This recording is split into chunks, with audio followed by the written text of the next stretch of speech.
হঠাৎ ঘুম ভাঙে একজনের ডাকে।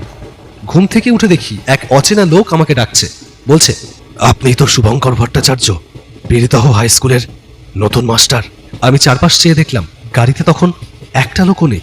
রেলগাড়ি দুর্দান্ত গতিতে মাঠ ঘাট নদী ফেলে নিজের গন্তব্যে এগিয়ে চলেছে। ট্রেনের খুব অল্প আলোতে আমি এক ঝলক লোকটিকে একবার ভালো করে দেখে নিলাম। লোকটার বয়স আন্দাজ 60-এর কাছাকাছি হবে।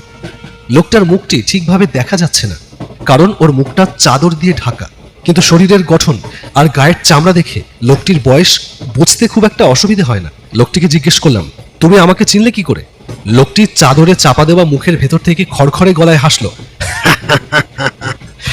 আমাকে স্কুল থেকে আপনাকে নিতে পাঠানো হয়েছে।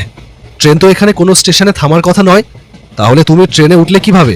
লোকটি এবারে বেশ গম্ভীর গলায় বলে, সেসব কথা না হয় পরে হবে। লোকটার এই আজগুবি কথা শুনে আমি যার পর নাই অবাক হলাম। এসব কি কথা বলছে লোকটা? মাথার কোনো সমস্যা আছে নাকি?